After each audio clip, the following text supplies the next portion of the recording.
understand the importance of teamwork, working together, strategy, resiliency, being able to, be told no a number of times and have thick skin.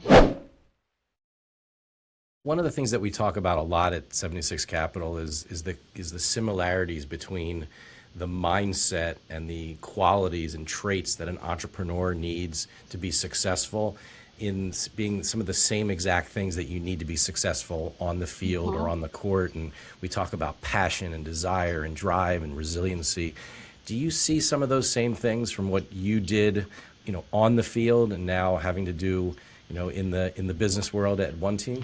Oh, absolutely. And I don't think to be honest, I don't think that those things are unique to working in the sports industry. I think you might find them more frequently, or they're actually talked about more because you're working alongside athletes or coaches or people who are in that space. But even in any industry or space that you're in, I always feel like people who have either played, and it doesn't matter at what level, but understand the importance of teamwork, working together, strategy, resiliency, being able to, be told no a number of times and have thick skin and be able to work through those things. They, to me, make the best colleagues to work with. When I look around, they are typically the leaders who I admire the most. And I think there's just something about being an athlete, again, at whatever level you are, that you develop these just ways of being able to maneuver in spaces, ways of being able to think creatively, ways of being able to pivot quickly, no pun intended. It's just, it comes more naturally, I think, to a lot of people who have grown up playing sports. And again, it doesn't matter if you played professionally or if you've just played in your rec league, but they have made those are the leaders that leave the biggest impression on me. I think when I think about the entrepreneurial space, when I started my career at the law firm, I was doing a lot of venture capital work, and so working with startup companies, emerging growth companies, entrepreneurs, people who have these great innovative ideas and helping them push the needle forward. Those are all the traits that they need, right? Resiliency, thick skin, because they're going to be told no, or maybe people don't believe in the idea or the thing that they're doing, or they need to iterate on it. So they've got to have that thick skin and resiliency. They've obviously got to be smart and be able to pivot. So all of those things, I think, translate. Yeah, absolutely. I mean, I think maybe even also, I wonder what your thoughts are on this. I mean, it's the resiliency, being told no, but it's also having the experience of actually losing a game. Yes. And a real tough one, and having to shake hands with the other team and move on. Yep. Yeah, I think that's all part of it, and it's funny because there's a lot of things that as a parent now, trying to make sure I instill in my son, and he's still very, very young, but in this era of what they call participation and all of that kind of stuff, trying to find ways even for him to create those maybe artificial challenges or artificial obstacles, just to, again, try to increase the repetition of being able to overcome when you have a real tough gut check, something like that. So, in your career, and certainly whether that was at Sanford, where my sisters went as well, and at Brown, in law school, all the amazing law firms that you've worked with at JPMorgan, now at OneTeam. I mean, have you had mentors or other leaders that you've looked up to that have really helped shape your career? Oh, yeah. Absolutely. Absolutely. I think I come from a family that really prides itself on relationships. And I know sometimes in this industry, relationships can feel transactional in some sense. But I've been very, very fortunate to work for some leaders who really tried to make me better, right? Tried to challenge me, but also created space for me to grow into bigger responsibilities. I work for a tremendous leader right now, Tim Slavin. who is just one of the best in the business.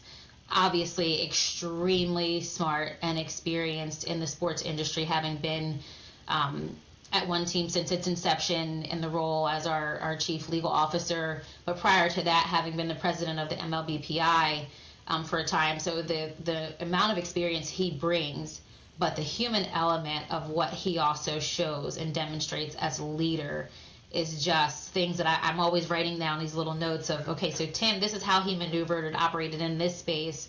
And it's always with a level of compassion. He never loses sight of the human first. And so that's something I admired about him. When I was at JPMorgan, I worked for a man, his name was Robert Jemerson. He was our head of our sports entertainment, media, and brand legal group. Prior to that was at Nike. And he was instrumental in helping me think about my career long term. Very, very transparent in terms of conversations that we were able to have. But because of that transparency, I felt like I was able to take leaps very quickly because he was so honest. And then one other person and I don't want to get into the business of listing anybody because I'm sure I'll forget somebody, but Edgar Birch, who was working at the NCAA's government relations office. When I was in law school, I had an opportunity to intern with him, and he is still somebody every time I have a question about my career or even life, I admire how he has navigated through his life personally. He is just one that always reminded me to keep the main thing. And so whether that's, making sure you don't lose sight of, your family and your friends as you're navigating and trying to chase these goals that you might have, but also gave me some good advice coming out of law school, recognizing that my desire was to be in the sports industry, but that might not be job number one, job number two, or job number three. And so really thoughtful in terms of ways to stay connected and things like that. But the three things that all three of those gentlemen have in common is that at the core of it, they're really good people. Obviously very smart and, do their job to the nth degree. But they are really, really good people to work for. And I think I've tried to take little bits and pieces from each of them in terms of my leadership style and bringing that humanistic, element to it. Obviously, legal sometimes can be a role where people can be a little more shy to share, right, or a little nervous to engage with. But I really try to bring a human element to it.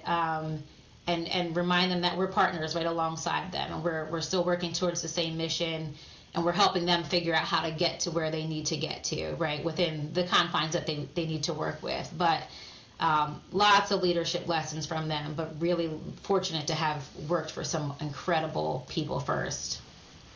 Well, you're certainly doing some incredible things right now. I mean, all the things that you have in your life. The balance that you're able to have as an executive at OneTeam, the being a coach's wife, which is a job in itself, right? Yes. Tell me a little bit more about that. Yeah, I love it. To be honest, I love it. It's not for everybody. I'll tell you that. It's not for everybody. But I think having grown up as a coach's kid, there's certainly an appreciation that I have for what they do. As the time that we're living in right now, particularly with college athletics, my husband's job has changed every year in the last 5 years, and not in terms of who he works for or the school that he's coaching, but in terms of what their roles and responsibilities look like. 5 years ago, it really was coaching your team and developing your team. You've had them together for 3 or 4 years. And now it is, they've got a nine month cycle with a team, and then they are refilling and refueling. But we love to support him wherever we can. My son thinks he's a part of the team, so he loves going into the locker room after games. And we try to travel with them as much as we while we can, recognizing that this is also a lifestyle where there's there's a lot of turnover and there are a lot of transitions. And so we try to be where our feet are when we can be, but it is a lifestyle that is 24/7. But it's fun. We get to be a part of it, as fans and things like that. It's different than your traditional job. And so I think my son definitely thinks dad has the better job. I don't know about that, but definitely thinks dad has the more fun job, but it's because he can see and be a part of what Vern's doing. But yeah, we love it. It is definitely a lifestyle though. Do you think, I mean, all these experiences, whether that's playing, that's, being, a fan, being the coach's wife kind of a thing, gives you a perspective on the overall sports industry and enables you to really see things from all these different angles to really help the PAs that you work with? Yeah, it's definitely, I definitely have a unique perspective and a lens that I think I bring to what we do. Part of it is the experience of having been an athlete myself and understanding the value and what I think is important, what I would have liked to have, either been done differently or opportunities that I would have loved to have benefited from. Then also having the element of being in the industry as, a coach's daughter and a coach's wife, getting to see how that works and supporting him, not only in what he's doing as the coach, but having opportunities to influence the young men that they're also coaching. It's a ministry. It certainly is a ministry too. I think if you're doing it the right way, you view it as that. And so just having the opportunity again to show up in that space, it really helps me do my job with passion, with energy, fight for what we need to fight for, always keeping the players in mind. And that's because, we have them over for dinner, and we're serving them in that way and mentoring them in that way.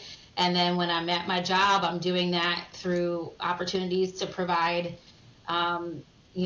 things that will help them not only today, but set them up for success in the future in a way that is reflective of the value that they bring. So it's definitely unique. I'm very grateful for all of the different hats that I wear and have worn, because I think it has, it really has helped shape me and given me a perspective that certainly helps me do my job the way that I feel proud to do and show up.